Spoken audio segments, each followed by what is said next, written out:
सांथन खोमनु मखा लेकाइदा फ्लड थोकन मरम मोइदना युम चनी की मथकता इसिंग थुंजनग्रे अदुगा इसिंग लेभम लेतदना community hall as good as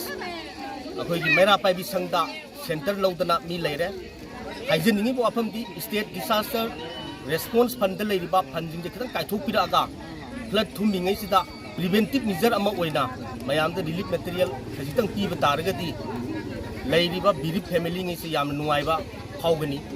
अनिसुबदा तोइना लेसांग थेमदा flood थोक्तना लेरिबा सिगी permanent solution अमा खक्तंग लेसांग थेम अपुनबा लुपना हाइजगे मसी अरोंग तुरेल सिने हेन हेन चाखलआगा मागी खेलाखोंगी रिवर खोंजिंदगी चेंजलगा इम्फाल रिवर दा ताबगी मरीन जिना सियेंदबना मरम ओइदना तोइना तोइना थोली अदुना अरोंग तुरेल सिगी बाईपास अमा तौबिरगा रिंगबल अमा सेंबिरगा दाम अमा सेमक तारगदी ngasi thuiba toina thuiba फ्लडसे Masih थोइना हाइजरी ngami ngayok farm more than 200 ngayok farm se hojik loina ma ising manungda it's already submerged tawrabani adubu ngasi district fishery officer as good as district commissioner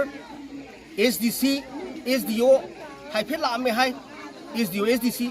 adubu hojik poda immediate action lokholapadi karimata leitri district fishery officers dagi main production oiribani la sang thing khomnungi nga gi production jina thawal amadi imphal da nga gi production je akoina hena uri baneba thawal di more than 90% akoina la sang thing gi nga gi potok sina akoina puthok seri bani nga yo pha hoji tumjang gre nga kaino khangre awaba tare masida PMSY dagi yojna gi makhada lawtharaga nga yo pusu mayam yawnari mi gi pasa ju pusu yawnari adubu preventive measure oina hapa leibado oiro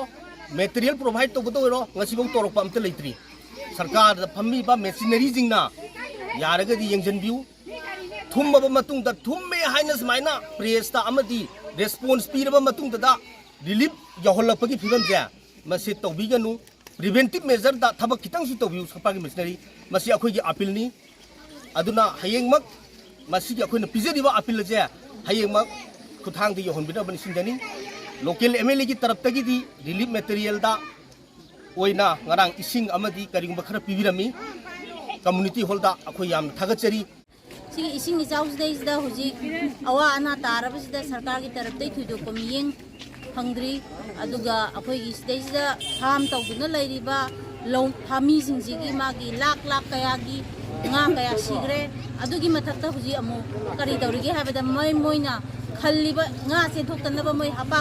लैदना खल्लिबा खोलिबा तौरिबा मयाम से मसागी पैसा लैबा कांगु यावी लैतदना पुदना पुरगा खनबा कया अमसु यावी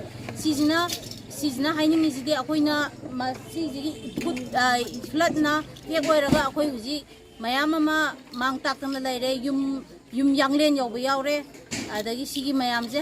सरकार की तरफ तगी मियें खितंग चंगहनिंगी अखो हुजिबोक चंग तारगदि सिदगी मखा ताना इसिंग इचाउना हेनकटलागा अखोइना पुरा मांगबता अमा मतुंगदा मियेंग लाक्पिदुगरिब्रा हुजिफोगदा करिगुंबा अमता लाक्ट्री मयामजिना वारिसे खमथेंगना वारे तुमददना चाददना थक्तदना कोंगाय अमा यामे अदगी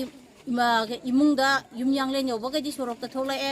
याउदबगैदि मयुमदा फोक हारगा लैबा कोंगाय अमा हुजि कोइ मैरासंग हुजि इमुंग कयागिनो मैरासंग कल्लगा लैरिसे लैते यादबनि थोला लैरे दगी अखोइ मखा लगाइगी अखोइगी कम्युनिटी हॉल युम कयानो थोलागा लैरिबा लैते यादबनिना मयामजे थोलागा लैरे अदुगा सिगी ngasiगी थोइबा इसिंग इचाउसिदैसिदा इसिंग इचाउना फंगद्रबा नुंगाइना